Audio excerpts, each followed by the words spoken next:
Welcome everybody to another episode of Jay's Analysis. Today I have with me my good old friends Lewis and Kai from Orthodox Shahada. We're going to be giving an analysis and an update to the domain of Orthodox and Islamic apologetics and Islamic apologetics as a whole. We're going to be looking at the responses from some of the guys that are out there that we've interacted with, some that we haven't interacted with, the topics that typically they avoid, they don't talk about. We're going to talk about the philosophical issues with the epistemology.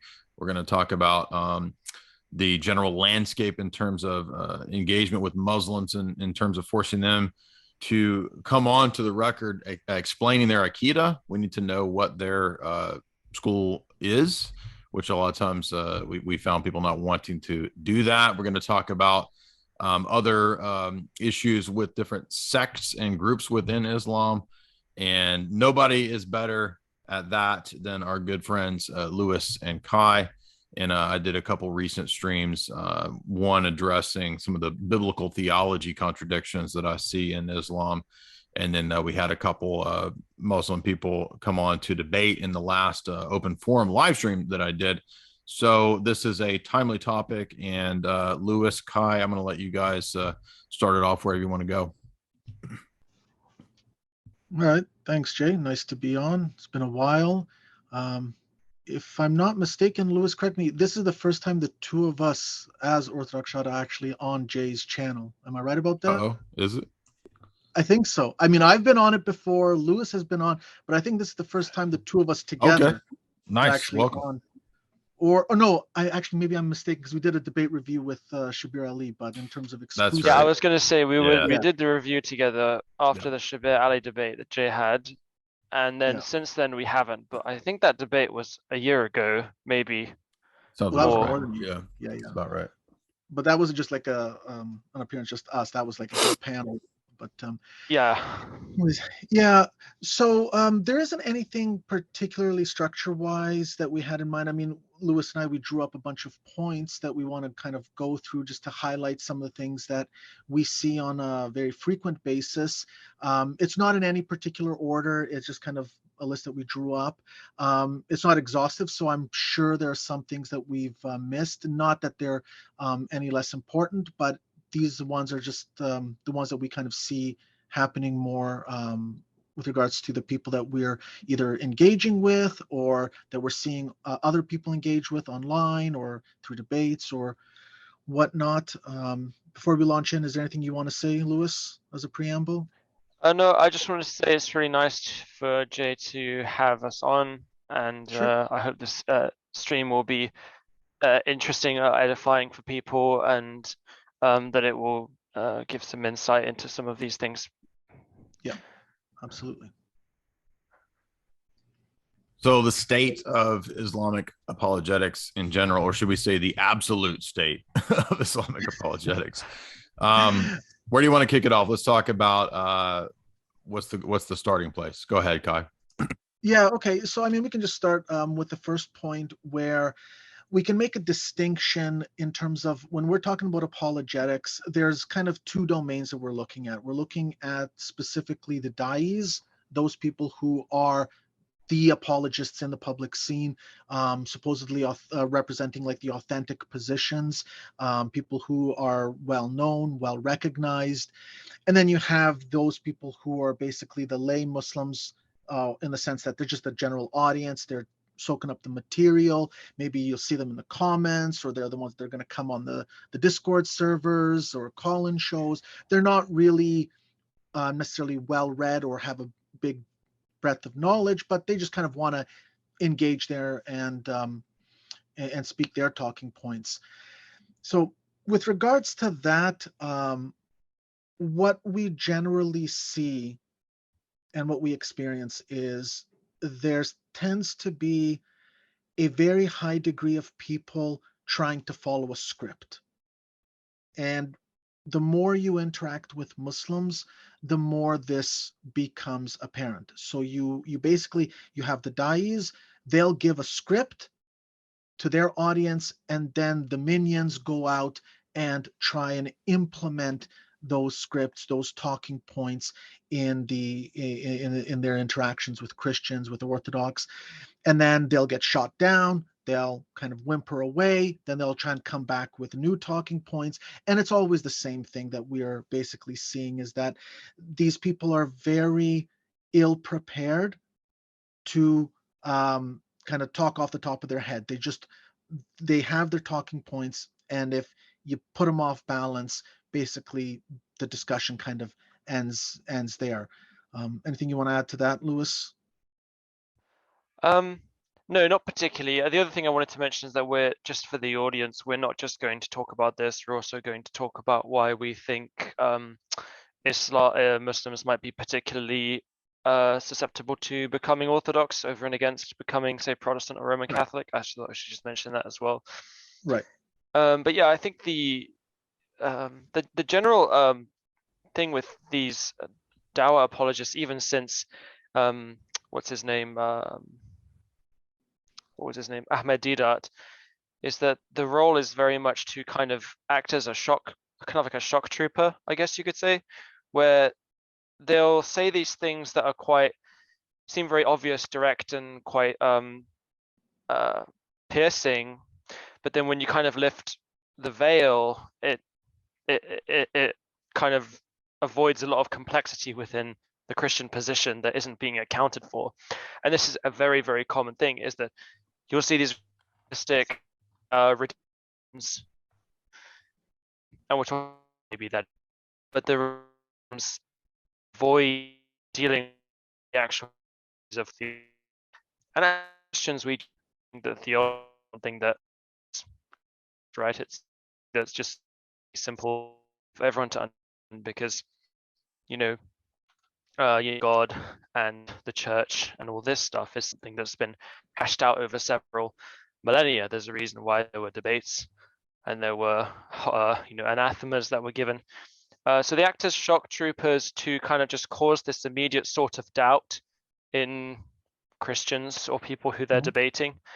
And that has kind of like a double benefit in that not only does it cause Christians to doubt, because then they have to get put on the back foot, but also it means that the lay Muslims get very morale boosted, right? They have their what's called iman increased, right? And you see a lot of comments like this saying, well, wow, I saw this video and it increased my iman, or I saw this Christian trying so hard to explain the Trinity and this increased my iman, and right. So that's why so a lot of it is rhetoric, I think. So yeah, I'll hand back over to you. Yeah, and just to speak to the point,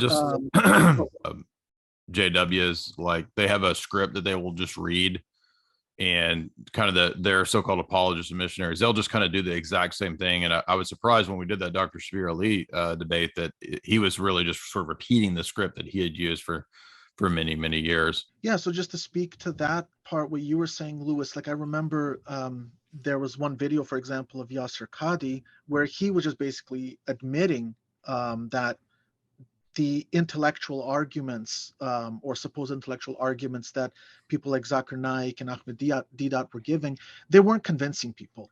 And that it was just Muslims liked hearing it because it would increase their iman. And if it tended to cause doubt in somebody else, that would further increase their iman, like in terms of a Christian wanting to become Muslim or doubting, but that these were not, like, people were not converting en masse with regards to that. And I used a clip in one of my videos on that, but I think we can even post the link to Yasser Qadi talking about that in the description to this.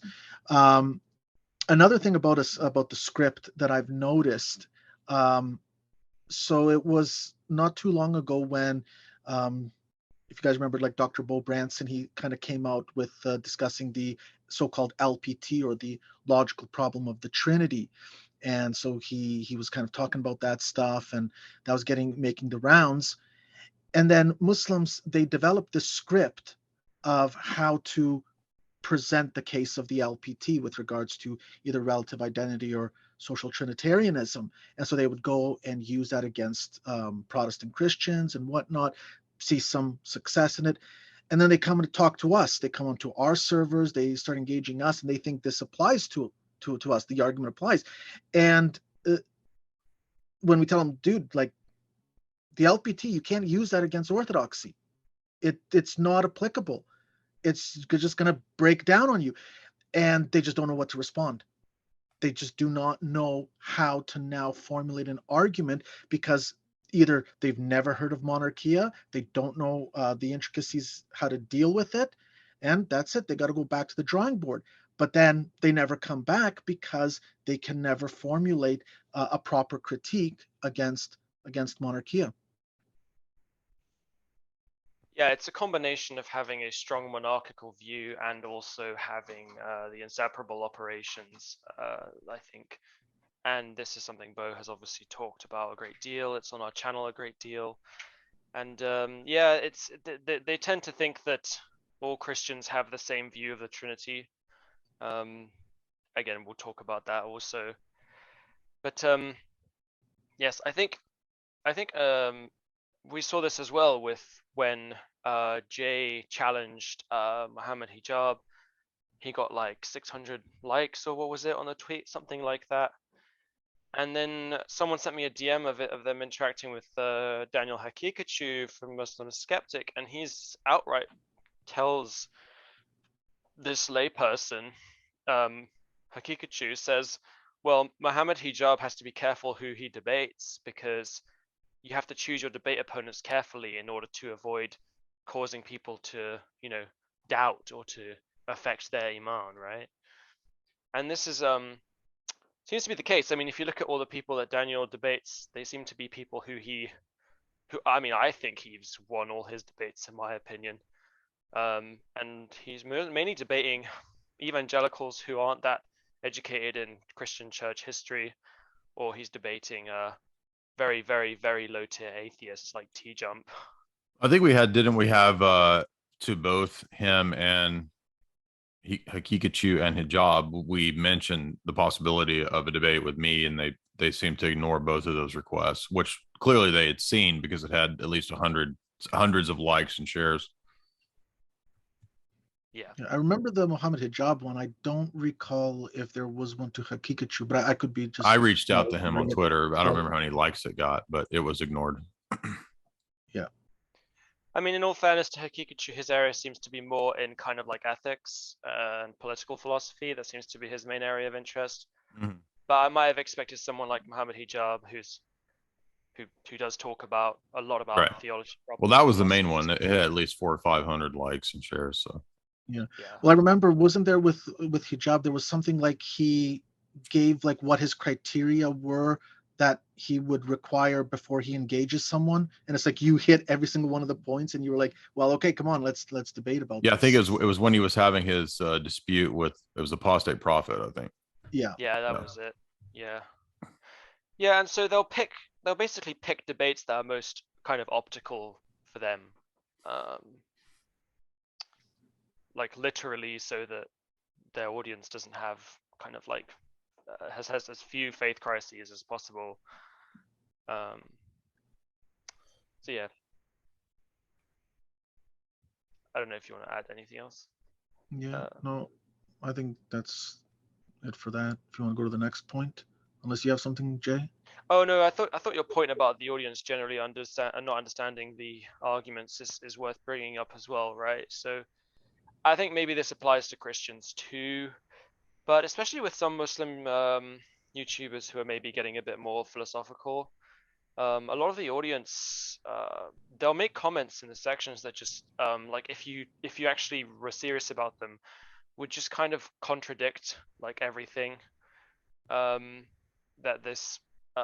So for example, one of the big criticisms that some more philosophical Muslim YouTubers have is that Trinitarians appeal to mystery. But then you have a lot of Muslims in the comments, as soon as there's a discussion about Aqidah, they'll just start appealing to mystery to deal with various issues. And so this is just one instance of double standards. But what really kind of amazes me is that you have double standards kind of all the way down with these apologists. You have double standards at the level of text criticism, because for some reason, right, we saw this with the Paul Williams debate, apparently the Quran is exempt from the historical critical method, right? For no reason Right. whatsoever. We have double standards at the level of exegesis. So Muslims can read the Bible and interpret it however they want, but as soon as we try to do the same thing with the Quran, all of a sudden it's, well, no, you have to read the tafsir, you have to read this, that, the other.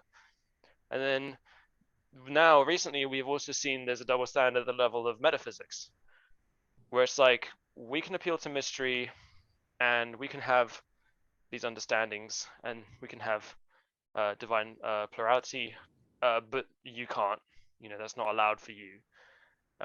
So yeah, I think it's really quite incredible that this really happens. Yeah, I mean, I got nothing really else to add to that. If you want to go to the next point. Yeah. So the next point is that Muslims generally don't actually know what their Aqidah, and for people who don't know what Aqidah is, it just means like creed, and this is specifically creed in the context of theology proper. So it's all well and good saying you believe in one God, but then there's a bunch of other questions that come up in theology, as we all well know, right? Questions of divine freedom, predestination, to what degree God is sovereign, how we understand God's sovereignty in creation, how he acts in creation, specifically like how he acts in creation, right? There's lots of different ways of understanding that. How to understand divine unity itself is something that's got lots of different views. And how to understand how God reveals himself as well, literally by what metaphysics he chooses to make revelation take place in the world. And these are all kind of questions that get hashed out in the Islamic tradition and get answered in various different ways by various different schools of thought, by various different aqidas. But mostly Muslims don't know their aqidas. So pretty much every Christian who goes to church, or at least every hopefully Orthodox Christian who goes to church, has memorized the Nicene Creed, and so they can at least have some basic propositions and some. They have. I think mostly Orthodox Christians I know are generally quite well educated about the faith, at least propositionally. Like they know what they're not supposed to believe. They may not know the like fine-tuned details, but they know what they're not supposed to believe, and they know what they're supposed to believe. But I tend to find a lot of Muslims just generally don't know what they're supposed to believe and what they're not supposed to believe, or if there is anything they're supposed to believe, or if they're just supposed to make it up.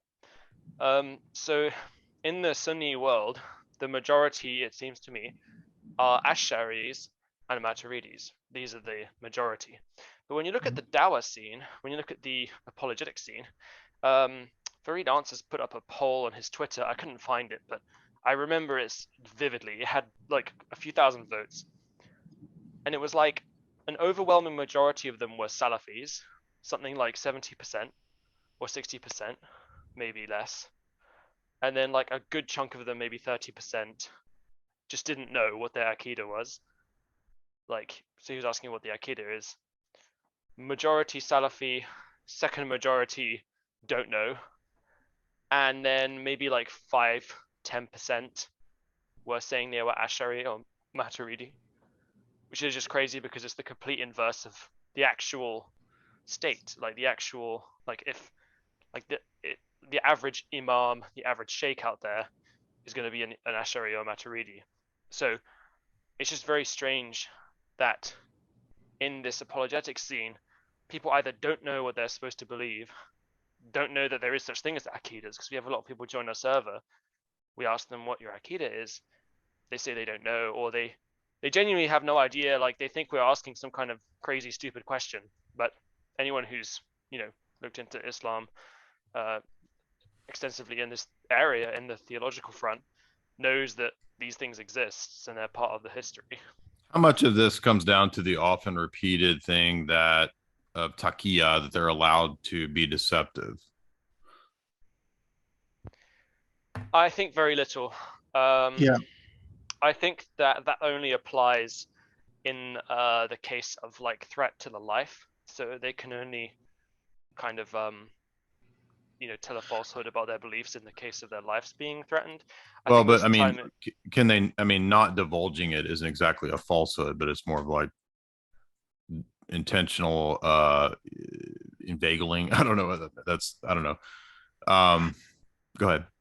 Yeah, yeah, there. yeah, Well, I was going to say, I think there is an element to that where they just don't want to be pinned down, Right. and that kind of because they're not very well grounded or educated in Akida specifically, and so they just want to be able to kind of pick and choose what is most convenient. And in that respect, I think you're going to start seeing that takia show up. But in terms of them kind of giving you just a general answer, I don't think that they're gonna shy away from it. I think that there just is a general overall ignorance within the Muslim community itself. And one of the things that you actually see when you read some of the primary literature among Muslims is you can find scholars just blatantly like coming out and saying that Muslims are more or less lazy in learning.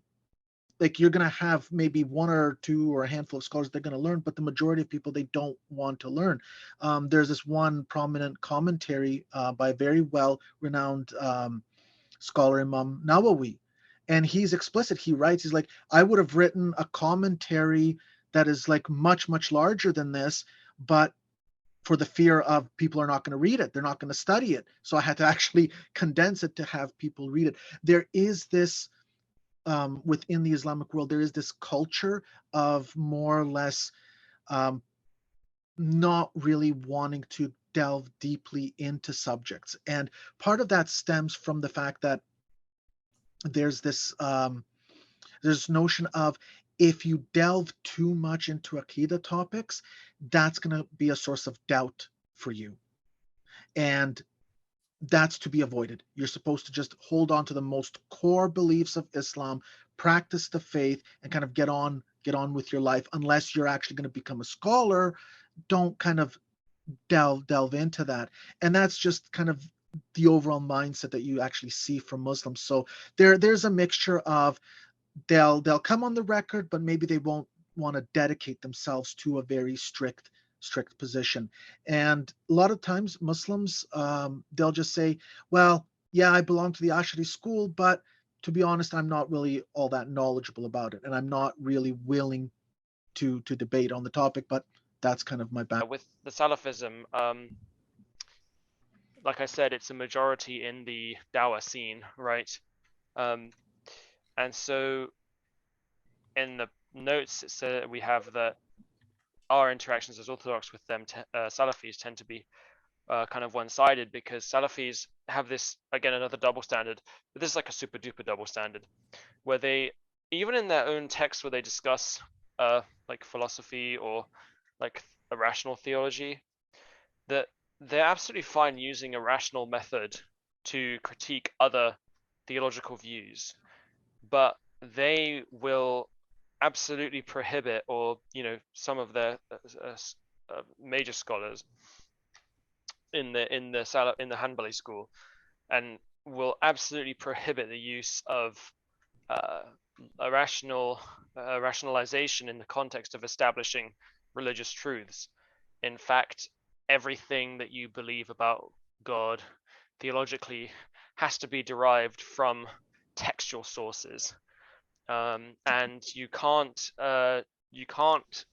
reason beyond what's simply stated there. You have to take the meanings within those texts at face value, basically, or in their what's the term? In their Apparent apparent meaning. meaning. Yeah, in their apparent meaning.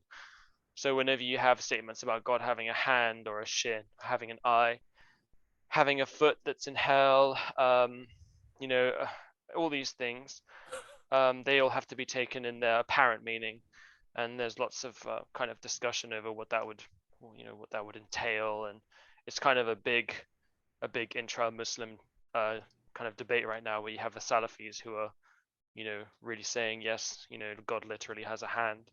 Well, he has two of them actually. He has two right hands. He has a foot. He has a shin, an eye.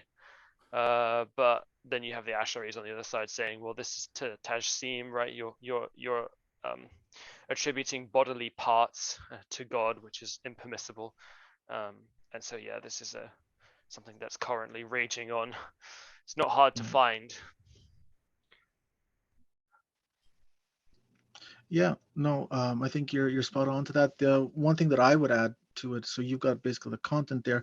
For me, the in terms of how they respond when you start bringing this stuff up, there seems to be from them this reaction of, well, they don't want to talk about it, and you are just trying to change the subject because you can't defend the Trinity, and so you want to just kind of make points about Islam that make it look ridiculous because you've got a stupid doctrine over here that you can't defend, and so you're running away and you're just trying to change the topic.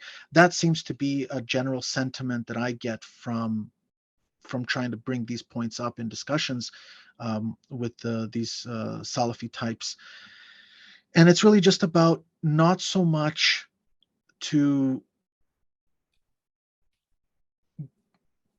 like, how can I word this? It's more of like to demonstrate that they have this double standard, that at some point they either have to commit to some kind of meaningful statements about their metaphysics, about their theology, what they actually believe in, or they have to say, well, that they too appeal to mystery.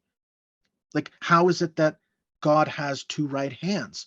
Well, are they like literal in some way? Okay, they're not literal. Well, what then is the apparent meaning? Like, you need to have some kind of meaning behind that word, or it's just gibberish, saying that it's two hands, or it's yad or yadain. Like, I mean, that's not really telling you anything. It's just gibberish. Or you have to admit that, okay, there is some kind of meaning, but it's a mystery. All right. What's the problem with the Trinity at this point? Um, so yeah, so That's a my great take, point. yeah. If you wanted to add anything to that, Jay? No, I'm just saying that that's a really strong Yeah, point. yeah, Well, yeah. there's a So, few aspects to this, right? So the issue fundamentally comes down to how we name God, right? And this is something that Jay talks about a lot, and also brings up with Muslims, like the idea of absolute transcendence, right? How does this, does this prevent us naming God? And yeah, on the one hand, you have this thing of like, well, he's not like anything in creation in any way whatsoever. But then we're also going to use these words like hand, two hands, Yeah. to refer to him and say he has these two hands. And we're even going to go as far as to say, and this is, according to the Salafis, remember they are the majority of the Muslim apologists and debaters you'll find online, all of them actually. I don't know any actually, like, well, I know obviously there's some like Sheikh Asrar and stuff, but there's none in the kind of the Dawah scene, like the big popular channels. And so you have this issue of these two hands, and it's like, well, you affirm the apparent meaning, but it's like, okay, like what you know what does it mean in this case then? Can you just tell me what the apparent meaning is then? And then they can't make it a metaphor. So they're kind of stuck where they don't want to say there's anything like creation in any way. God doesn't have a body, he doesn't have parts, but then also he has two hands. And when you try to understand what it means, then it just gets very, very, very vague. And the other problem as well is that the way they traditionally understand the issue of the Quran is has a lot of similarities to how we like some parallels, I guess, with how we understand the incarnation. So they believe that the word of God is the Quran. So like the attribute of speech, of divine speech, which is eternal and uncreated, is the Quran, right? So this is the Salafi view, is that they want to make an identity between the recited words. So like you have your Imam who's reciting the Quran, and that recitation is is identical to the speech of God. Like they don't want to make any kind of division. But then you'll have the Asharis on the other side who are, even in their creedal text, they'll say in the in the footnotes that in a classroom setting, quote unquote, it's acceptable to say there's two Qurans, in the sense that you have the speech of God, but you also have the the recitation or the written text. And this really gets the Salafis very angry, because they'll say, well, you believe in a created Quran, you're basically the Mutazilites. But then they'll have their kind of explanation. So you kind of have like a Nestorian sort of view on one hand, and you have a more kind of, I guess you could say, almost a Miaphysite view on the other hand, in terms of and so then it's like you have all these kind of parallels between the Trinity and certain attributes, like how they understand the metaphysics, like, and everything that they could take an issue with respect to the Trinity or the Incarnation seems to exist in their own creed, right? So it's just kind of unusual that they're a majority, when in reality I think Asharis would probably have an easier time debating Christians than Salafis would, if Christians would just know like what Salafis actually believed. But a lot of Christians and a lot of Christian apologists don't actually know the Islamic theology, which is why they're usually always on the back foot. Well, most of them don't know to ask people's akida, which I've noticed. They typically don't do that. Yeah, well, it's getting out there. Right. We've noticed even some of the more prominent non-Orthodox Christian apologists, they're picking up on the value of asking that question of Aqidah. So it's getting out there. That's good. Yeah. Yeah. So the next topic was Salafi position, having to prove the prophet of Muhammad. They typically don't want to engage because they have no convincing arguments. Yeah, so that's kind of where they get put into this box where they box themselves in, because when they say, okay, so if they want to use philosophy to critique an opposing worldview, for example, they want to use philosophy against us as Orthodox, and then we want to flip it and use it against them, and they'll say, well, look, no, we can't do that because we can't establish truths, Islamic truths, through the use of philosophy. We have to go through the textual sources. So now, if you're going to rely on the textual sources, it's legitimate for us now to bring up the point that you have to prove the prophethood of Muhammad. Because if that's where your reliance is now to establish your truths, your theological truths, the whole thing stems from establishing him as a prophet.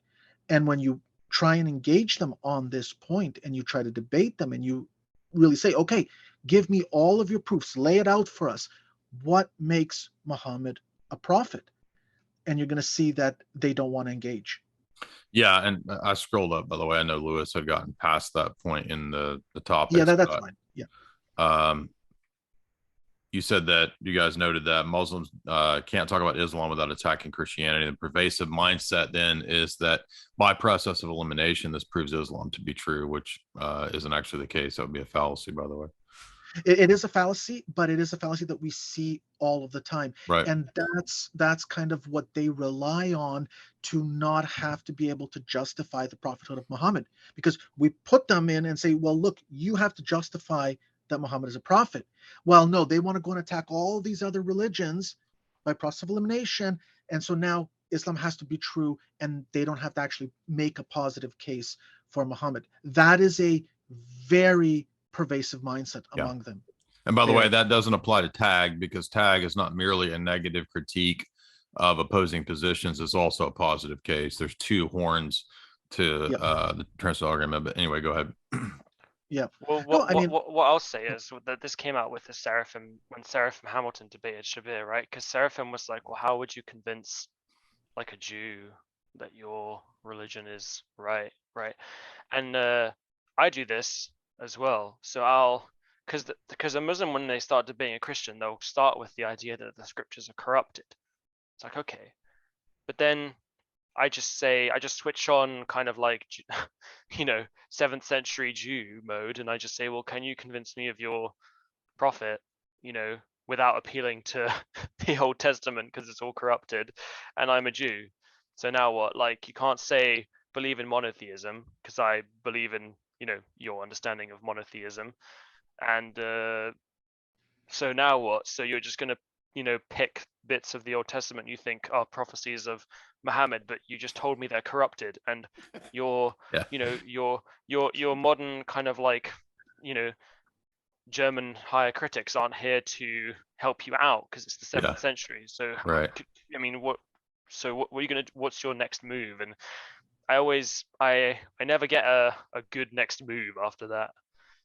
When I do this. So yeah, you don't just default get Islam if you prove Christianity wrong.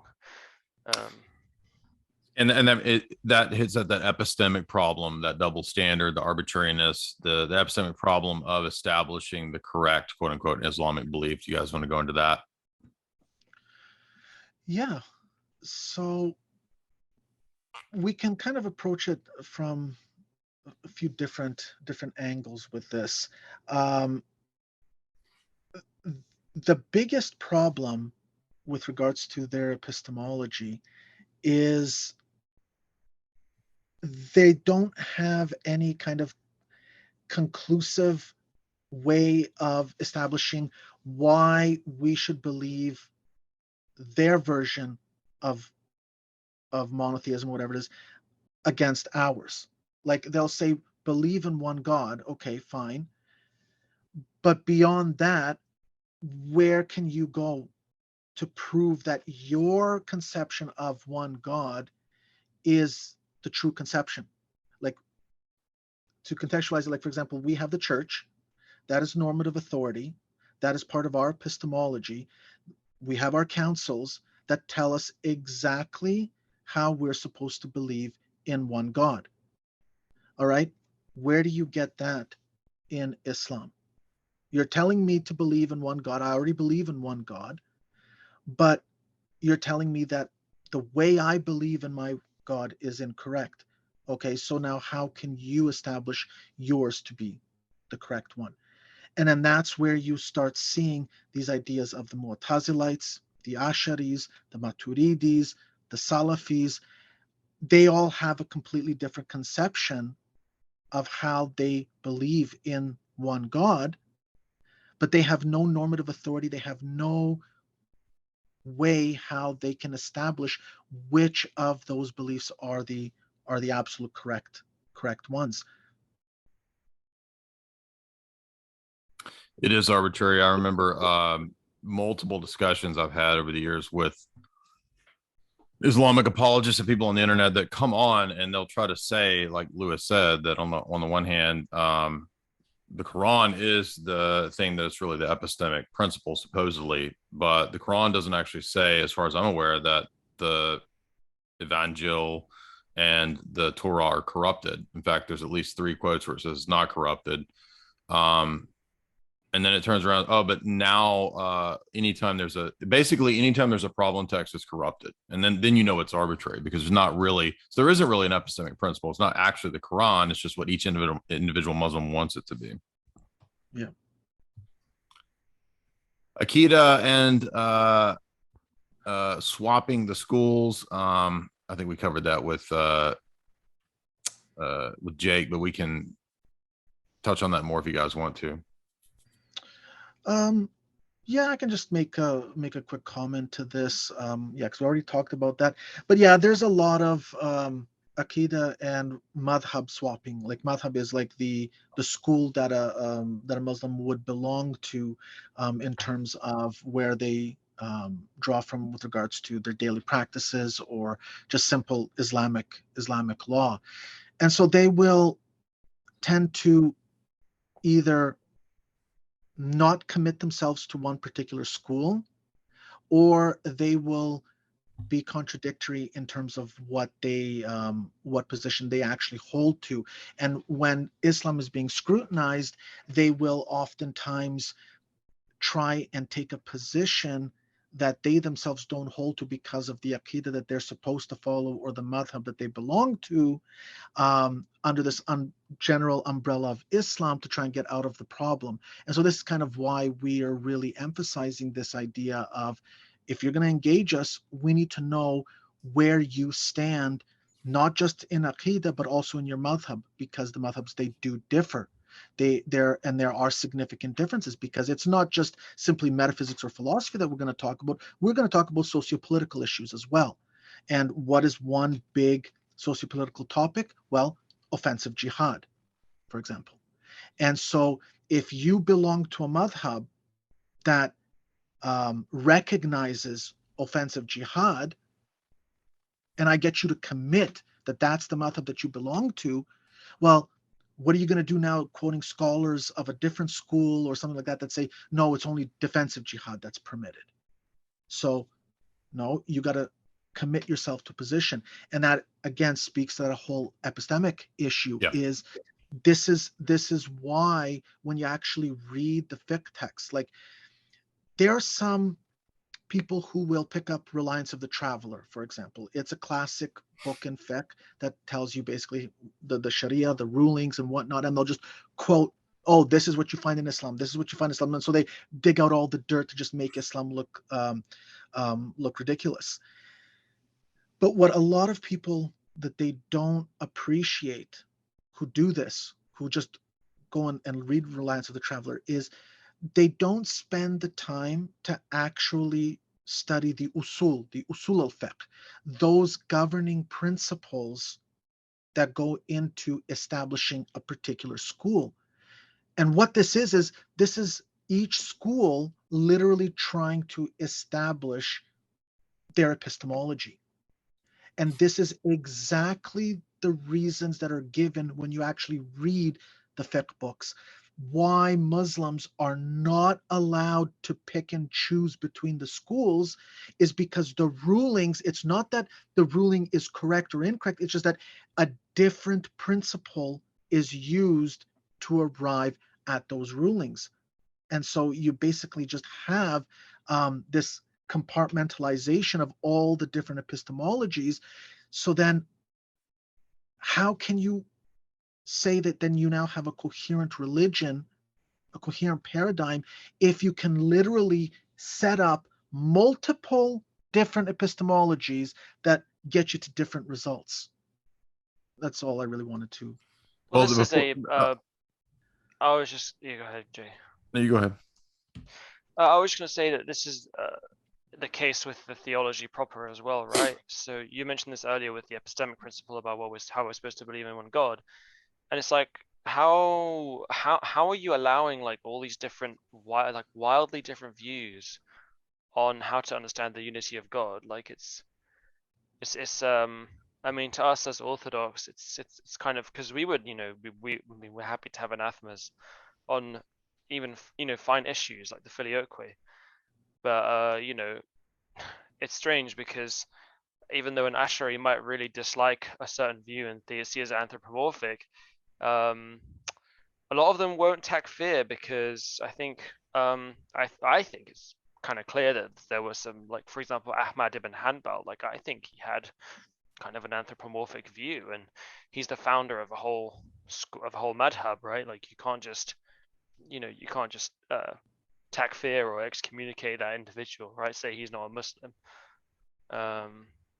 because so it's like you kind of like, you can, these dislikes of these views, but you have to kind of accept them as valid positions, which is like, imagine if we had to accept like Cranmer's view on the Trinity as like a valid view. I mean, or if we had to accept like even like Mormon view as a valid view, or an Arian view as a valid view, that would just be like insane. This is a little off topic, but I did want to hit on this because of the natural theology that was brought up earlier, which is very odd to me because Azra Rashid and the guy that called in the other day on the live stream both made this odd argument about epistemology and people who had never heard of Islam. And this will tie into the next question, which is about what happens to people that don't hear about Islam. It's odd to me that they would argue that natural theology clearly and obviously leads you to the Islamic God, and that this would be what you would come to if you were in a pagan situation, grew up without hearing it, grew up on a desert island. I mean, I'm pretty sure that we have thousands of years of paganism, of people not knowing about divine revelation, as an example. And none of these people have reasoned themselves to the Islamic version of the deity. Right. So on the one hand, we have this idea that anybody who thinks clearly on a pagan, on a desert island growing up in that isolated situation would not be a polytheist. They would come to conclusions of Islam. And yet at the same time, we have basically no examples of this ever happening at all. So I'm curious, what then is the situation that they have in this this problem that you guys have listed for people who've never heard of Islam? That's the next on your list. Right. So this is there's basically two camps in this. So the idea here is what is the fate of somebody who has not heard of Islam, but it hinges on after Islam has been revealed. So now that Prophet Muhammad kind of came, I'm not calling him as a prophet, I'm just saying it rhetorically. Now that he's come, he's delivered the message. Moving forward, where do these people now stand? And so you basically have two camps here. So the Asharis, they're of the persuasion that a community cannot be held accountable, or a person cannot be held accountable if no prophet or the message of a prophet reaches them. And so they leave their fate kind of like entirely up to Allah. So Allah can save them, can punish them. It's within Allah's hands. You can't really say anything more about it. Okay?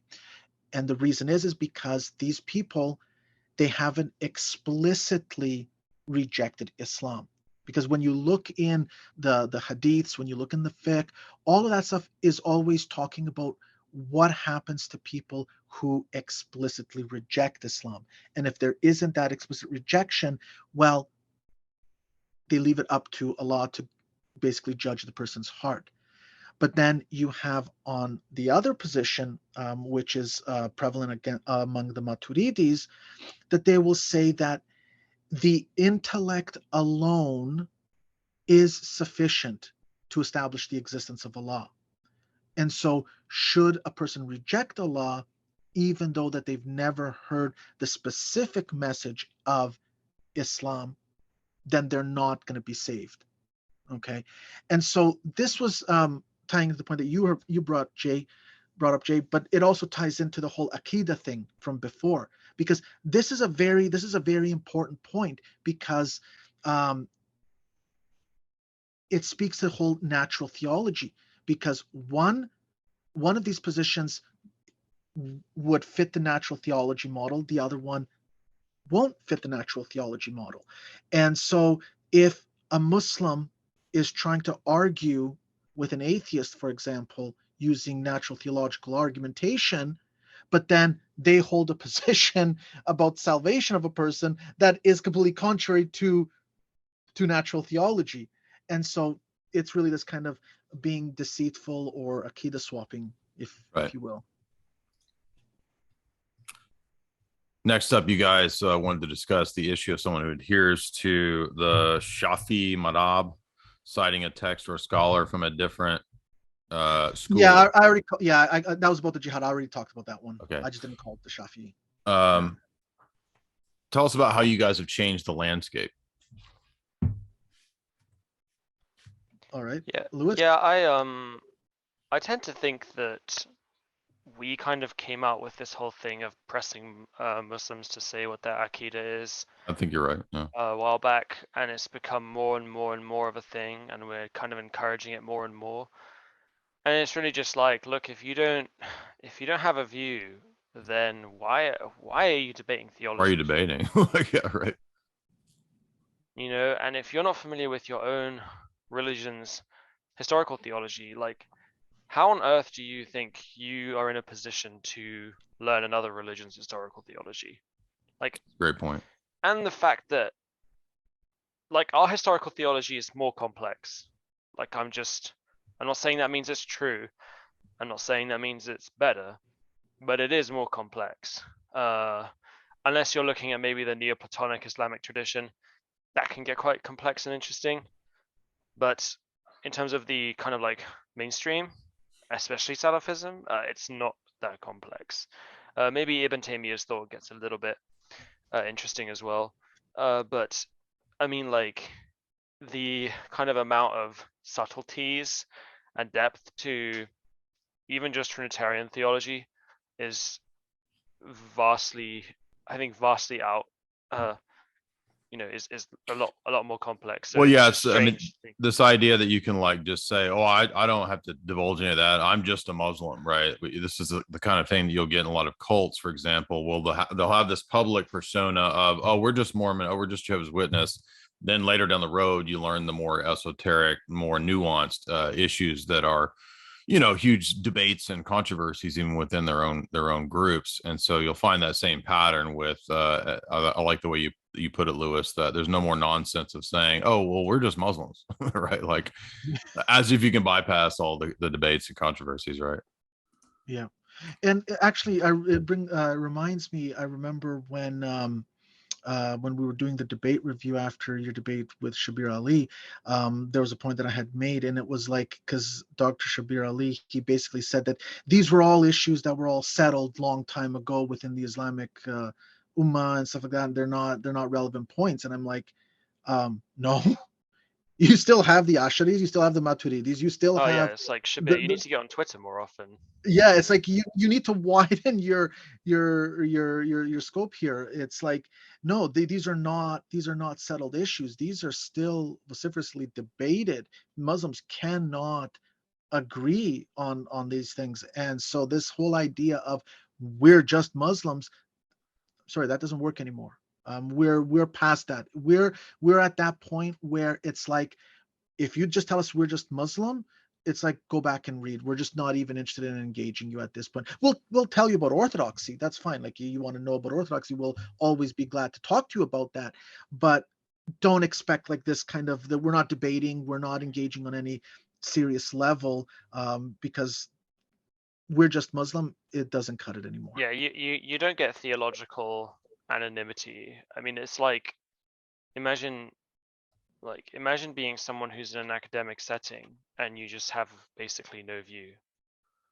It's just and you're critiquing other religions, right? You're doing comparative religion, but in terms of your own view, it's just like nothing. It's just a platitude. Like, I believe in one God and that's it. It's like,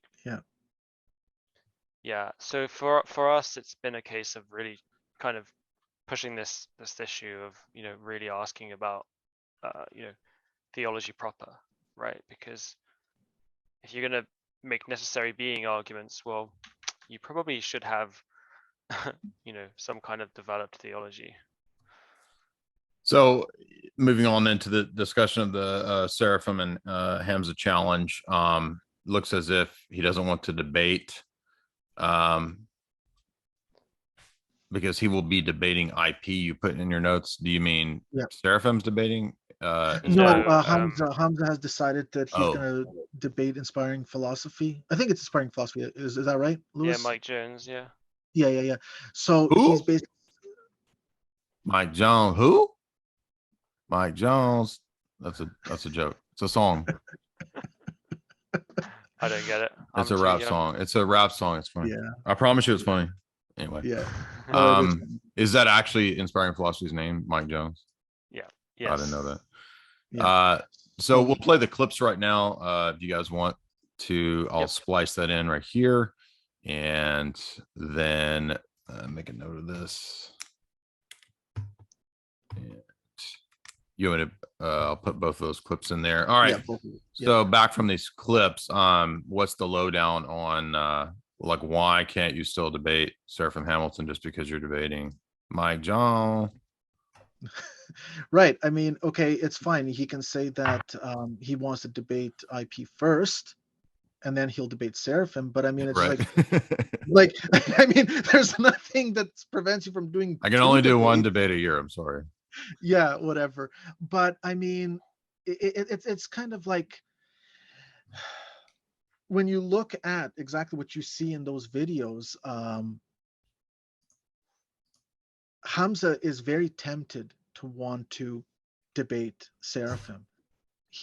Like these are his, if you want to call, like these are his mastermind topics, and now he has the His words, opportunity. of course. Yeah, in his words, these are his mastermind topics. In his words, and here he now has the opportunity to showcase himself against somebody who is actually A qualified, mastermind who's actually is a a mastermind, mastermind. like literally has a master's degree, is a mastermind in these topics. He's well respected in the apologetic scene. We definitely support him. He's been doing apologetics and debates for quite a while. So it's like, if there's a person that you're going to want to debate, this is the guy you want to debate. Like, Yeah.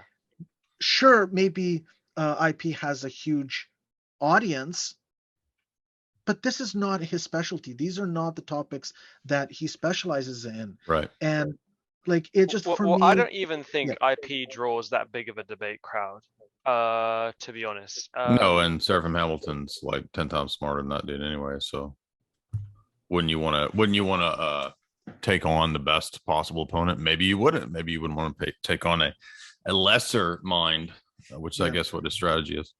Yeah. If anything, I would think that I'm going to give Hamza the benefit of the doubt and say that he's going to need a little bit more than a month. Okay, despite that he says he can do everything in a month, perhaps it's hitting home for him. As he says, people are telling him, like, don't underestimate Seraphim.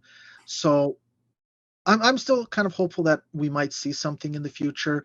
I definitely would like to, but at the same time, if he doesn't want to like step up, then I mean, it just speaks volumes. I mean, those Well, videos. I think we're all agreed that especially on something like textual issues, Seraphim's definitely the guy for that, in our camp. And the thing is that,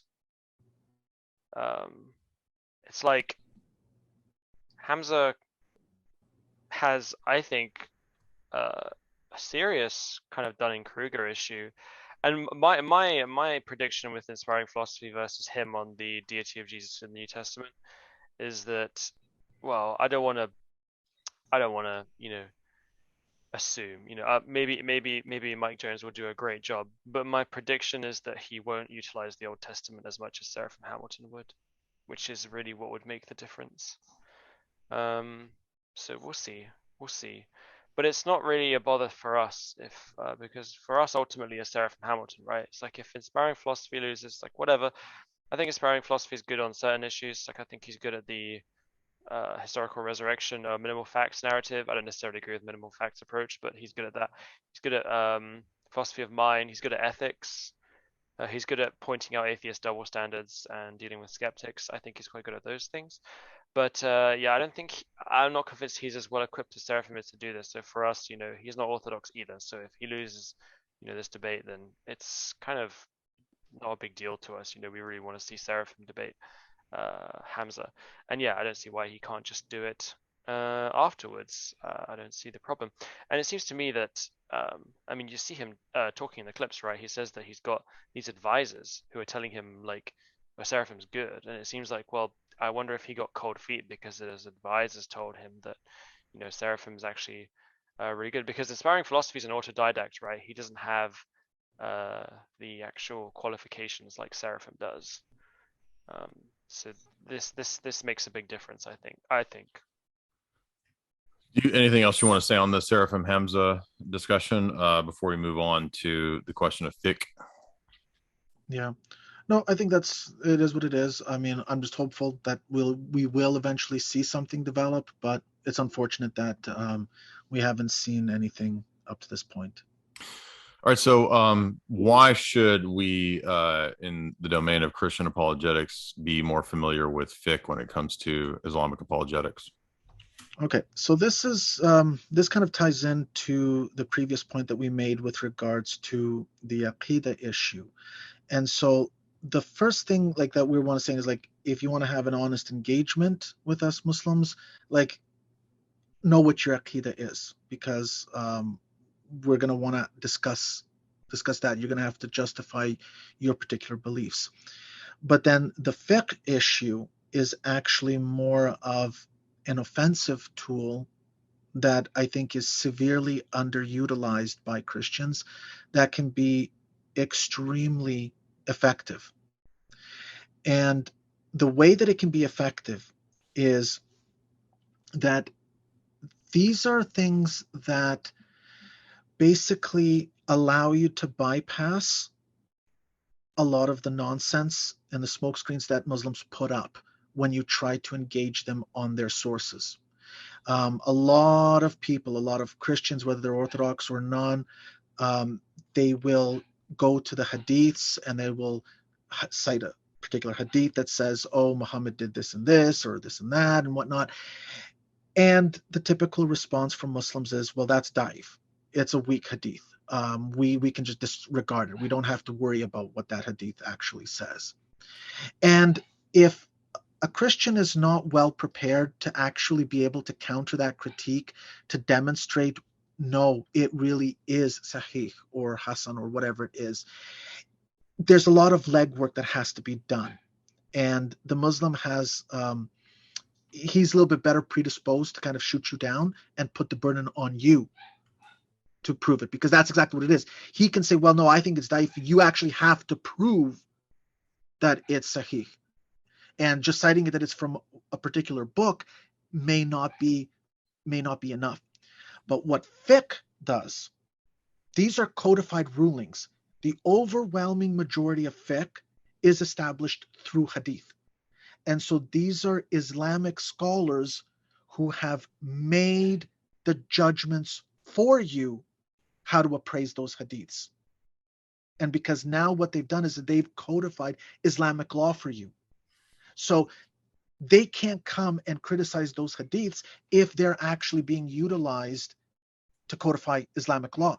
Because you have to have a functioning Islamic society. Like, Islamic law is not just theoretical. You live in an Islamic society, you actually have to have those laws, and they come from somewhere. And so it makes it that much harder for Muslims to critique the fiqh, because they just basically undermine the entire purpose of Islam by doing so. And Christians to be aware of these rulings and how fiqh works, usul al-fiqh and so on, is very powerful. And this is a point within our servers, for example. Muslims overwhelmingly cannot deal with fiqh issues. We press them on it. They are not prepared to deal with it. And we can just steamroll them, completely steamroll them. You just need to know how to argue some of the points, but this is an issue they absolutely cannot engage you on. And I think this is just a wonderful tool that Christians need to start exploiting, coupling it to the Aqidah question. Next, you guys note that Lewis, did you want to say anything on that? Yeah, I just wanted to say that Yeah. it's along with Aqidah, it's the two kind of taboo items of knowledge. I think, you know, it's the kind of thing that they don't want to expose average Muslims to Interesting. too much. But you know, in the same way that, you know, a lot of Christians don't necessarily want to expose lay Christians to a lot of the violent and some bizarre passages, seemingly bizarre passages in the Old Testament, right? Mhm. But just this is on a much larger scale, where it's like Right. this is a whole codified thing. So yeah. Yeah. Now, the issue of recognizing the other schools just because somebody says such and such is not binding on them may not be actually relevant to the argument, because that's still part of Islam, right? Exactly. So this is a very fine point that I think a lot of Christians fail to appreciate in their discussions with Muslims. They just kind of get kind of in the moment in the discussion and just kind of gloss over this point. The fact that a Muslim tells you, I am a Hanafi and I don't care what you're telling me that the Hanbalis believe, for example, I don't have to adhere to anything of this. Their rulings are not binding on me. The finer point to realize here is that you still recognize that as a legitimate expression of Islam. You can't say that that's not Islam. You may think that the Hanafi school is more correct in its position, or there's a probability or a likelihood that the Hanafi position represents the more authentic way of Islamic law or implementation of Islamic law, but you're not going to say that that one is misguided or is not divinely guided. So this is it also comes back to this epistemic problem for the Muslims, is they cannot just say that I'm going to defend this narrow strip of Islam and I don't have to be accountable for anything else. No.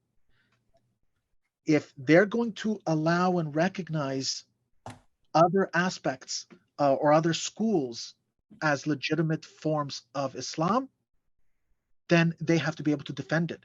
And it's completely legitimate for us to bring up these arguments from these other schools. That's part of Islam.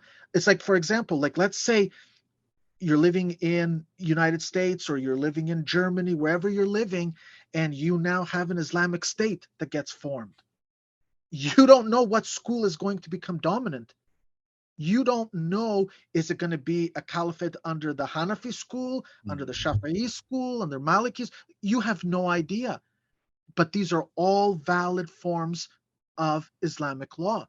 And so Muslims need to be pressed on the point that you can't let them kind of say that, no, these opinions are not binding on you. Yes, they are binding on you.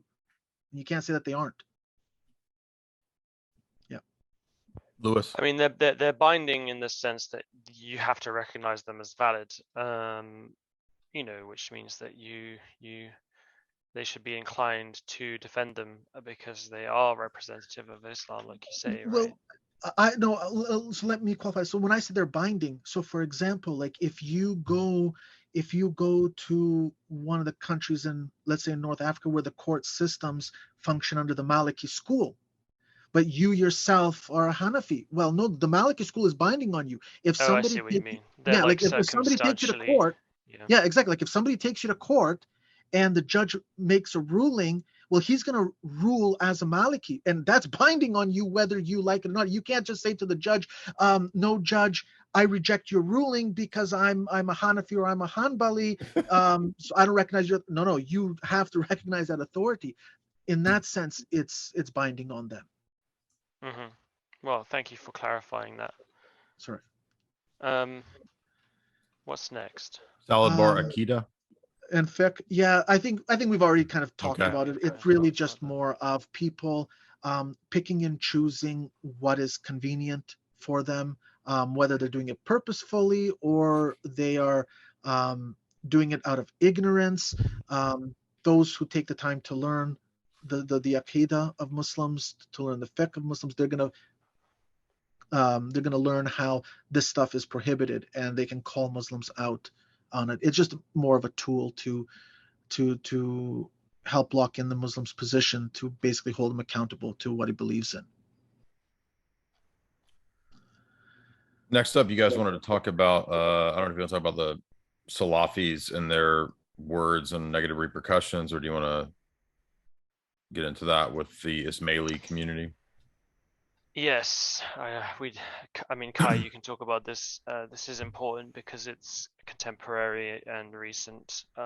Mainly, we're just trying to get across the idea that, like, you know how a lot of us who do apologetics online, it's kind of just, we're generally very safe. I mean, you might risk getting doxxed, but I mean, unless you're doing something really egregious, you're probably going to be fine. And a lot of us, it's kind of like it's an enjoyable thing to do, for the most part. It's not something where we're dreading, doing what we're doing. But yeah, go ahead, Kai. Yeah, so one of the things here that I think those of you who have been following the affair with Dr. Khalil Andani, for example, it showcases this quite nicely. And then there was also with Ali Dawa, an apostate prophet, and some of the comments being made, is the Salafis are quite militant and generally don't care if their words have any kind of negative repercussions. And this is quite serious. This is quite serious. Um, and the example like that we can look at is for what you see online happening, whether it's on Twitter or it's on Clubhouse or on YouTube. Basically, it's hitting all of the social media platforms. Is this idea of takfiring the Ismaili community? Now, I'm not in a position really to qualify whether or not Ismailis are Muslims. That's an internal critique within the Islamic community. Okay.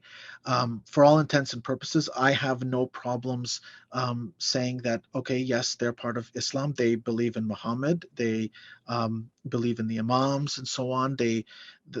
Whether or not the way that they practice Islam is according to the standards that they should be practicing Islam, that's an internal discussion. But that doesn't detract from the point of what takfir, to takfir someone, what that actually entails. And there's a distinction between giving your opinion that something might constitute kufr or disbelief. That's one thing, that you give an opinion that you think that, well, if you believe in such and such, this is actually kufr, this takes you out of Islam. It's altogether different to making an actual pronouncement of takfir, and you're saying that that person there has engaged in kufr. That person right there. Never mind the beliefs, but the person, the individual. That actually has real world implications. Okay. Now a judgment has been pronounced that basically gives license to for a Muslim to kill a kafir without any kind of obligatory punishment under Sharia. Okay. That's what is entailed when you actually make takfir of someone. You're even, maybe, let's say, well, nobody's going to listen to me. I mean, it's like, who am I? I'm not an imam or something like that, that my takfir doesn't really matter because no one's going to listen. That's not the point. The point is you are making a pronouncement that says that you agree with the idea that this person can be killed. Okay. Now, somebody will say, well, nobody's going to kill him because they'll get punished by the state. And this is kind of, now we're getting into a little bit more details with fiqh, but I think it's an important point to raise, is that if a Muslim goes and does vigilantism, for example, because they heard of this pronouncement of takfir, they may be punished by the state. Okay, that's fine. Islamically, there is no obligation under Sharia to punish the person who killed a kafir. The state may punish him for whatever reasons the state may have, but under Sharia law, there is no obligatory punishment to mete out to the person, the Muslim who kills a kafir. And in this respect, the Ismaili community has historically suffered a lot of persecution by the majority Muslim population because of this issue of alleged kufr. And there is a link there that I think, Jay, maybe you can post alongside this video, that I think that people should go and read.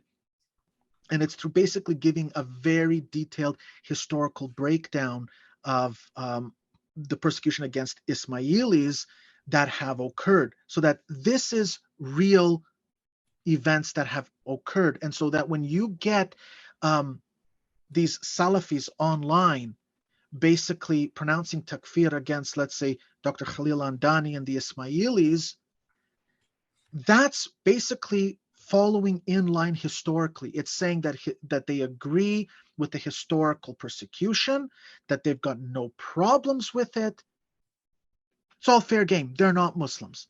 And it's beyond that. It's like we agree with any kind of action that is taken against them, because to kill them is to serve the purpose of Islam. Okay. And so this ties in to another point that I think I want to dwell a little bit on. And I'm sorry, I'm kind of taking a little bit of extra time here. That's fine. Is that a lot of these Salafi da'is, they want to portray themselves oftentimes as maybe being cordial and interested in having, like, let's say, fruitful discussions with non-Muslims, to peacefully invite people to Islam. I to love have the fruitful discussion platitude. right. Like they'll portray themselves as basically being, let's say, academics. Like they want to engage people academically in debates. Okay. But then on the other hand, they've got no problems with making takfir or pronouncing takfir. They're basically saying, yeah, when you're engaging me, I expect you to be nice and cordial and respectful, but just kind of forget about the fact that I've basically made a pronouncement that that individual should be killed. Okay. It's not to say that when you takfir someone, that you believe them to have committed kufr. It's also a statement that you're saying they should be killed. Okay. We're not going to mince things around. We're not going to let you guys, you Muslims, sugarcoat this. Okay. Somebody who is pronounced a kafir, is takfir, is licensed to be killed. And so you have people like Jake who want to put on this kind of mask that he should be somebody who's respectful, he'll engage with you at an academic level, that he will treat you with respect, or as a non-Muslim, whatever. He recognizes your credentials, but then he'll go and make takfir of someone. Okay. These are the kinds of individuals that you're dealing with, and it's quite serious. And I think that we need to recognize this and basically call it out, that these are the individuals that people are dealing with. Okay. I don't know if you guys want to speak to well, I do want to interject at this point, because I want to remind everybody that the show sponsor is chalk.com. They are the best supplement company out there. I highly recommend, if you want to get a hold of supplements that can aid you in your diet, I would recommend starting with the Daily. That will provide overall supplement nutrients, because our diets are typically, in the modern world, especially in the West, nutrient deficient. So if you want to up your game in that regard, I would say start with the Daily. I would also say, if you're looking to boost testosterone, guys out there, I highly recommend the Tomcat Ali. We just had my event in Orlando, and we got to hand out quite a few bottles of the Tomcat Ali, the Tomcat 100. Again, over at chalk.com, that's CHOQ.com. Use the promo code J50, that's JAY50, to get 50% off anything that they offer. It's not just stuff for guys, though. It's also stuff for girls. For example, the Shilajit, which is one of the best products out there for mental focus and clarity. Jamie takes it every day. She loves it. She's been tearing through books lately. I'm totally convinced that it's the Shilajit that's helping her to focus and read like never before. Also, Irish Moss is great if you're a lady out there watching this, for balancing hormones and so forth. So head on over to chalk.com. Use the promo code J50, that's JAY50, to get 50% off anything in the store. And also, there's another promo code if you want to get a little bit of an extra discount.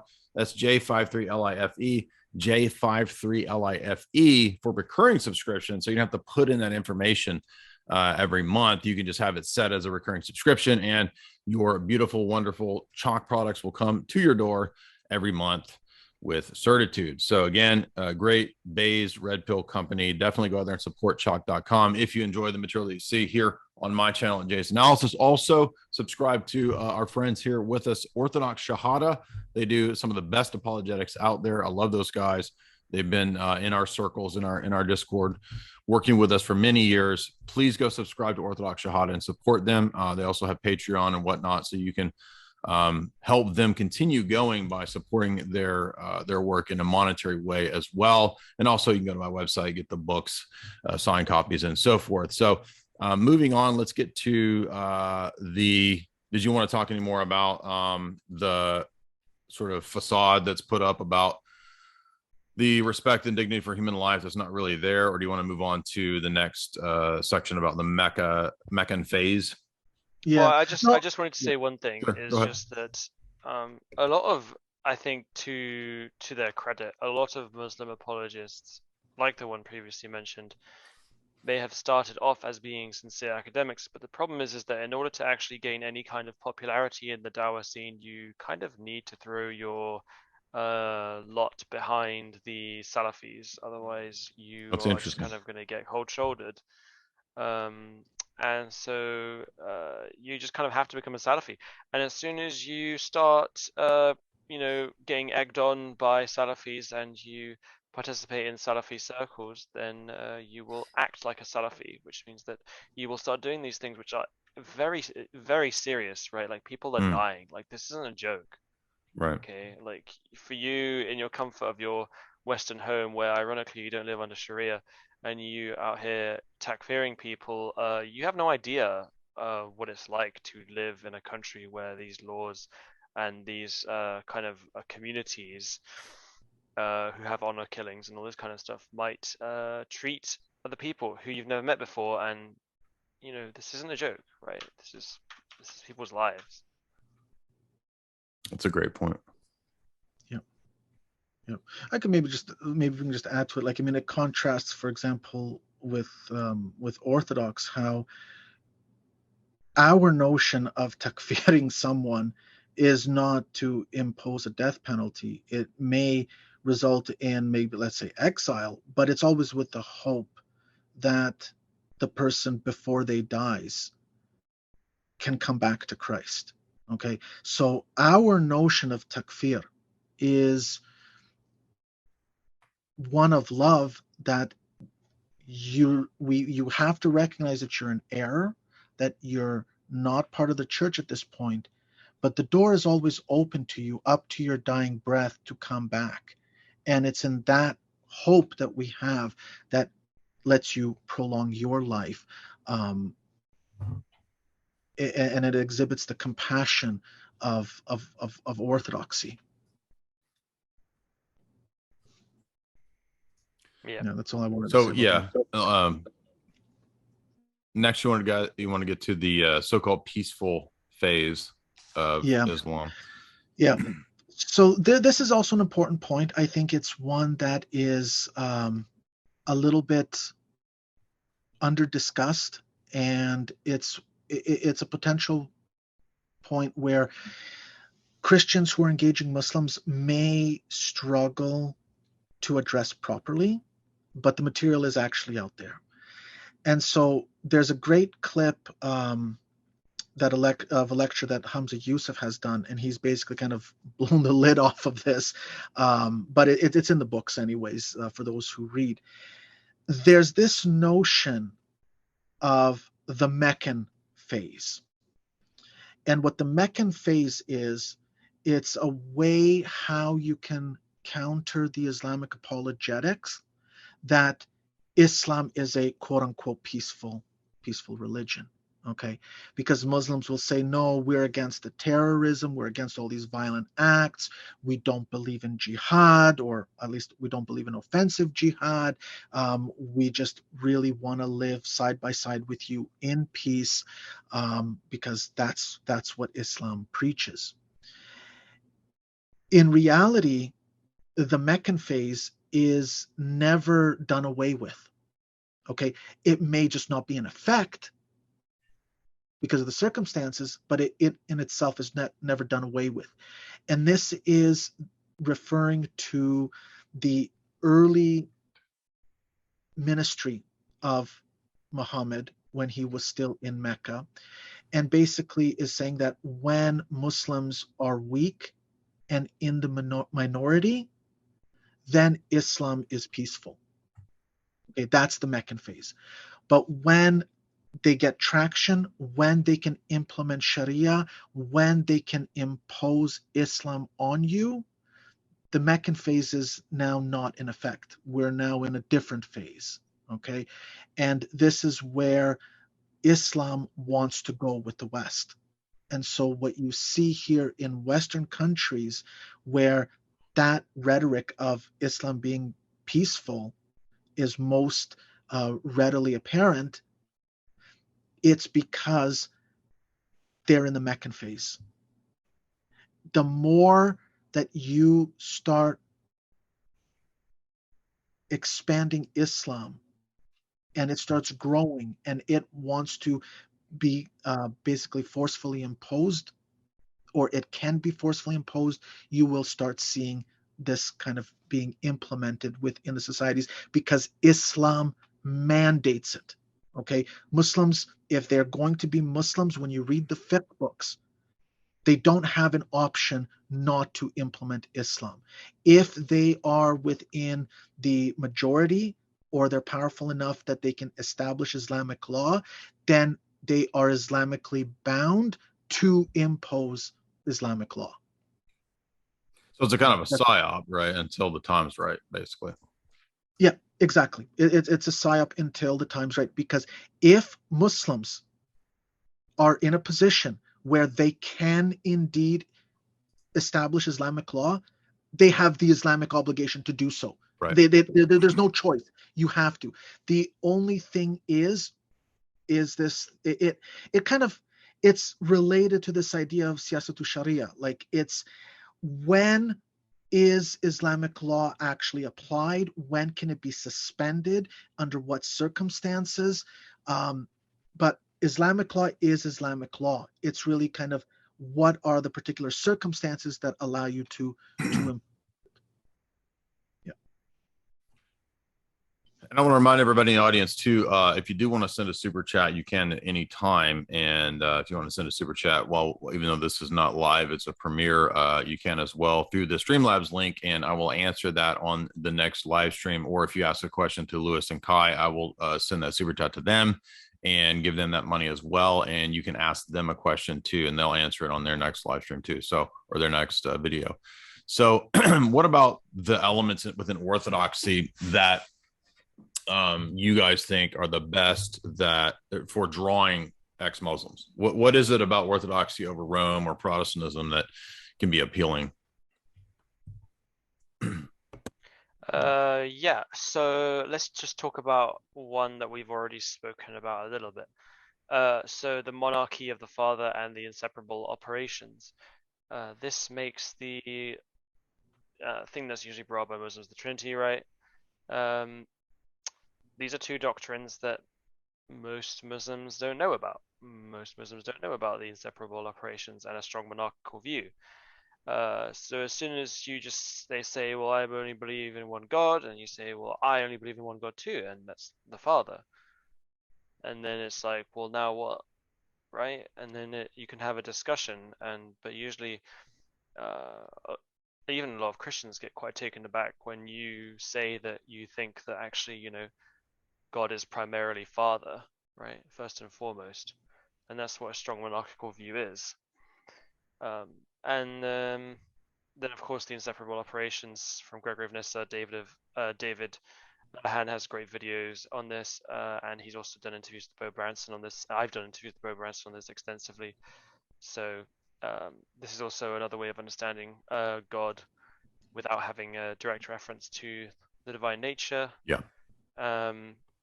And yeah, these are two ways that deal, in my opinion, very, very. I would highly recommend, guys, if you haven't seen it, definitely go and watch the interviews that Lewis has done with Dr. Branson over on Orthodox Shahada, because, and then, Dr. Branson has his own lectures as well as website on the monarchy of the father, because a lot of the Muslim objections are sort of premised on assumptions that this theology solves.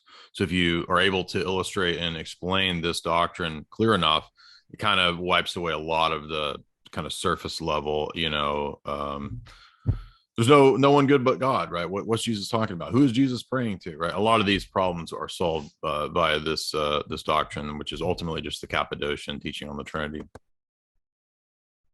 Yeah, and obviously this isn't something that Protestants will have. Yeah, exactly. It's not something that Roman Catholics will have either. Yeah, it's relatively unknown in the Protestant sphere and very fringe or de-emphasized at the least in the Roman Catholic sphere, for sure. Well, it gets undermined, right, in our view, anyway. Correct.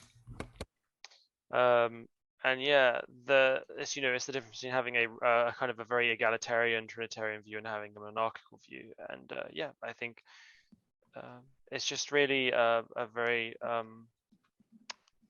I think it should be very what's the word? It should be very conducive or very attractive to Muslims who want to hold on to monotheism. I think it's a more robust notion of monotheism than like a Roman Catholic Trinitarian theology, or definitely a Protestant one. Right.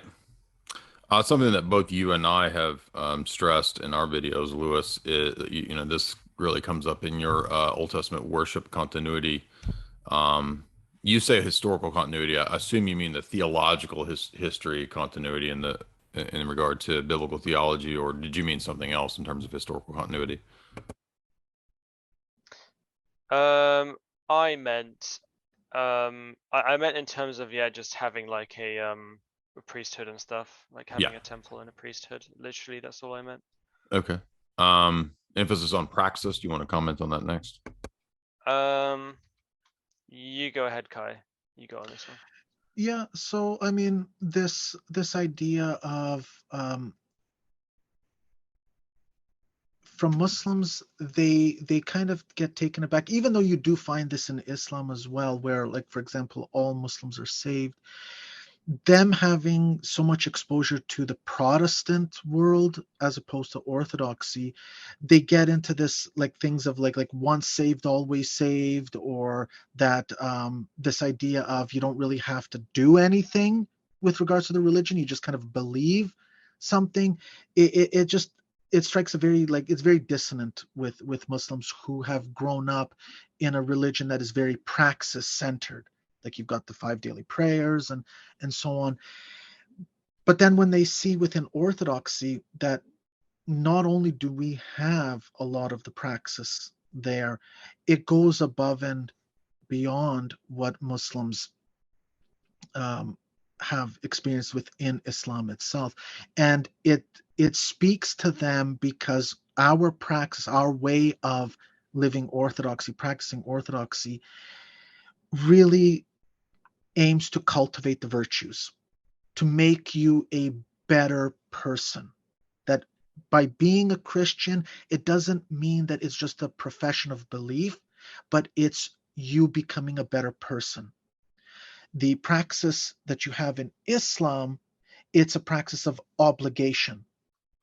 You do things or you're going to get punished. It's eternal hellfire for you. It's like, okay, from sunrise to sunset, you don't eat or drink, but as soon as sunset comes around, that's it. You're hitting the buffet table. You're going to that restaurant to just basically gorge yourself to get ready for the following day again, to just basically put your body through hell. In Orthodoxy, our praxis in terms of fasting, for example, is meant to help diminish the passions, meant to help be able to relate to those people who are poor. Like, that's one of the reasons why we fast, is that it's not about when the sun goes down that we can now go and eat whatever we want. It's about being able to relate on a humane level with your fellow human being, because you've now just spent the whole day not eating, so you know what it's like for that person who is poor not to eat.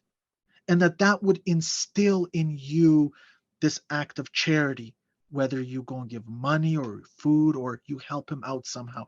So everything that we do as Orthodox is very centered on praxis. And we emphasize that because for us, while you do need to know the faith, if you're not practicing the faith to become a better person, to become a better Christian, then you've kind of missed the whole point. And this is why a lot of Muslims who leave Islam, they are attracted to Orthodoxy, on by my experience, is that Islam actually, despite that they try to be good people, at the end of the day, they just see that there is this double think where they're doing one thing, but then they're just doing the opposite, and they're not really kind of bettering themselves. Orthodoxy gives you that framework to become a better person. And of course, this isn't to say that Orthodox are all doing a great job at No, this, myself included. But I think also the praxis has a lot of meaning, like, weaved into it as well. I think a lot of stuff in Islam just seems to be you do it because you got told to, basically because God says to do it, and you'll get reward if you do it. Whereas everything in everyday praxis in Orthodoxy seems to have rationality behind it. And it's like fasting is true. It's true that it is about associating with kind of a more frugal lifestyle, but it's also about recognizing patterns of sin, right? The temptation to food is analogous to the temptation to sin. yeah. And so you're really just experiencing your daily temptations to sin in a more immediate way, because food, we tend to realize we need food more readily and more intensely than we realize we sometimes sin. But also there's the aspect of being gratefulness, right? So if you don't drink water all day and then you drink some water, I mean, Seraph has a video on this on his channel, you start to appreciate the water a lot more for what it is. So we fast so that we might feast as well. So that's another That's a thing. great point. What about I don't know if there's anything you want to touch on with the energies, because we already kind of touched on the monarchy of the father, but do you want to move on to the question of um, issues like being conservative and counterculture, normative authority, penal substitutionary atonement, and the errors of Protestantism and Calvinism?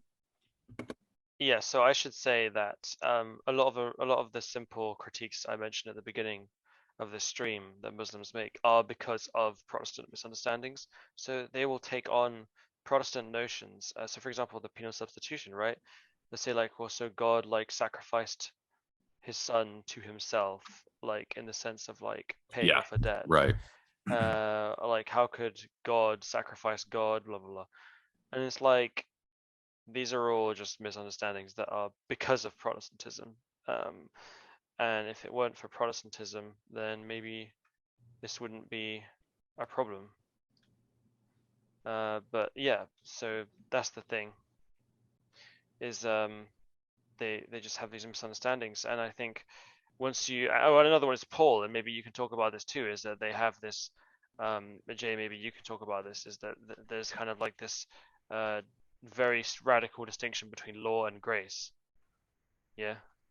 Whereas and Muslims will run with that. Whereas in Orthodoxy, it's like we still recognize every jot and tittle of the law. It's not going to pass away, right? Yeah, every one of God's covenants, which really structure the way Scripture situates man's relationship with God, includes stipulations, right? So there's always the possibility of fulfilling the covenant obligations or of denying that relationship and coming under the covenant chastisements or curses. And this is repeated even in the New Testament in the Apocalypse chapters 2 and 3. The way Jesus speaks to the seven churches is framed as blessings and cursings. Right, this is repeated from Deuteronomy and Leviticus in terms of how the covenant also produces blessings and cursings. And the same with Abraham, right? So we can't, for example, say, oh, well, Paul is setting Abraham against Moses because he talks about that's only about the inclusion of Gentiles. If you read each one of the Abrahamic covenant chapters, right, 12, 15, 17, 22, there are stipulations that are included, right? And there's also curses that are included. So Moses is actually building on the Abrahamic revelation, not contrasting or contradicting it. Paul's just making two different points when he contrasts Moses to Abraham. That's all. So there's always the notion of the expectation of obedience, which is not some sort of dead works situation where you earn your way to God's favor. It's a gracious relationship where not only does God ask you to do these things, he actually empowers you and gives you the grace to complete the law. That's the difference between what I would say is the Orthodox theosis view of justification, as opposed to this purely nominalistic, legalistic, imputational status view that traditional or classical Protestantism is characterized by. Right, and so a lot of Islamic apologists will have this dichotomy in their heads. Right. And they think that there's this radical division and opposition, and it works in their system because they don't have grace. Yep. Right. It's not, their grace doesn't exist. So for them, it's weird when a Christian will introduce grace as if it's oppositional to law.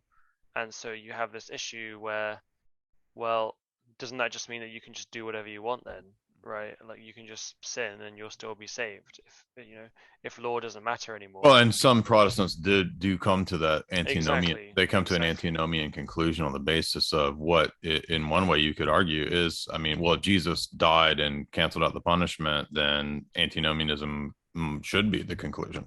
Yeah. So that's what I would say is like, yeah, like if there's Muslims listening, like we agree with you that your critiques are correct when it comes to the Protestant views, but they're not critiques that apply to our view. We have different views.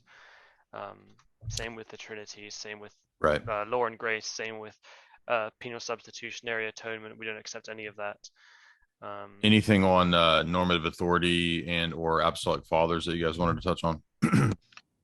Well, the normative authority one is, I think Muslims, they recognize when they start digging themselves around trying to learn Islam that it's a big mess. It's a pile of like just everybody kind of just believes whatever they want. If you want an opinion, you can find it. It's just like, in a way, it's like when you have all possible options available to you, you don't really have an option. It just boils down to just do whatever you want. And so then there's this like facade of Islam just starts to kind of like, people realize that it's just there's nothing there to establish the truth. Everybody is just giving their own conjecture what they think is the truth. But within Orthodoxy, you have a very strong normative authority. This is right, that's wrong. And if you don't believe in what's right, you're out the door. Like you cannot compromise. We know exactly what our faith teaches, and the fact that we're so convicted of it, I think, resonates with a lot of Muslims. Like we say, our counsels are guided with the Holy Spirit. It's by the Holy Spirit. And so for us, we have an active element guiding the church throughout its entire history. You don't have that in Islam. Everybody's just kind of on their own. Hopefully it'll work. Doesn't matter. I'm a Muslim. I'm going to get to Jannah at some point. So I'll do the best as I can, whether I'm right or wrong, whatever. Allahu Alam. But within Orthodoxy, there is meaning. There is purposeful meaning behind recognizing that the Holy Spirit, that God is actively guiding our churches, actively participating in our salvation, and I think that is a draw to a lot of Muslims.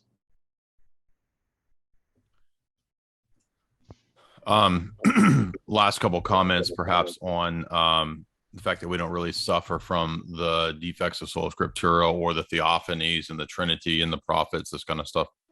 Yeah, so that's two things. First of all, a lot of, as you saw with Trent Horn debate, a lot of Roman Catholics and Protestants won't say that the prophets believed in the Trinity. And this is a big point that Muslims have an issue with. It's like, well, if the prophets didn't believe in the Trinity, then that's, obviously an innovation. It's right. a development, right? Right. It's not the same faith.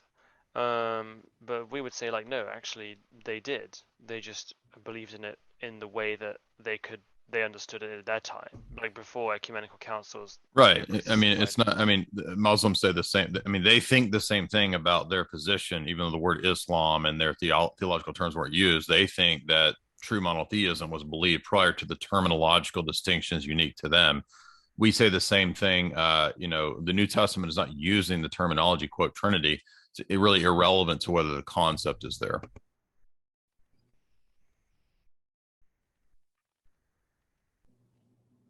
Hello? Yeah, sorry. And then also, the sola scriptura thing, right? So they can tend to be a very bookish religion. So they'll make a lot of criticisms. They'll be just, constantly bringing up the Bible and the Bible and the Bible and the Bible, and also issues like issues with the canon and stuff, which just don't apply to us because we're not sola scripturists. They would apply to Protestants, but they wouldn't apply to us because we don't believe the Bible is the sole source of authority. It's like, well, if you can't find this doctrine in the Bible, then you shouldn't believe it as a Christian. It's like, well, I just reject the first premise. Right? Agreed. Anything else you guys want to touch on? There was one last one about correct understanding of the law, but I assume you mean the reception of the law in the sense of grace and law. That's what I thought you meant. Yeah, okay. Yeah. So, and also, we would just say finally that we are a countercultural and conservative religion that is still has on like genuine masculinity and brotherhood, right. And so I think toxic masculinity. Toxic masculinity. So yeah. All right. Well, awesome. Reasons to become Orthodox. Right. Kai, anything else you want to leave us with, Lewis? Any closing comments beyond that? Not really much anything else to say. We've just basically come on to our Discord if you want to learn more, whether it's the big Orthodox Christian Discord. We tend to divert people in there if they just want to have more in-depth discussions on Orthodoxy proper. Our server is really more kind of Islamic oriented. If you want to get more into the fiqh, if you want to get into the hadiths, these kinds of things, have discussions on Aqidah, that's where you can find us. We're very active there. Apart from that, thanks for having us on, Jay. Really enjoyed that. Absolutely. Thank you guys so much. And you guys do great work. We've done a lot of discussions and talks and work together over the years, and really proud of what you guys have set up. And I want to remind everybody to go subscribe to Orthodox Shahada. Also support them over on Patreon, right? Still using Patreon. Well, right now we only just have it through the YouTube. We don't have a Patreon set up, but at some point I think we're going to move over to Patreon. Okay, so for the time being, guys, if you would definitely subscribe to them over on YouTube. And support their work, share their stuff, because a lot of this stuff doesn't get promoted in the algorithm. I know that's happening with me. So also, guys, share my stuff if you would, please. And everybody have a good night and God bless.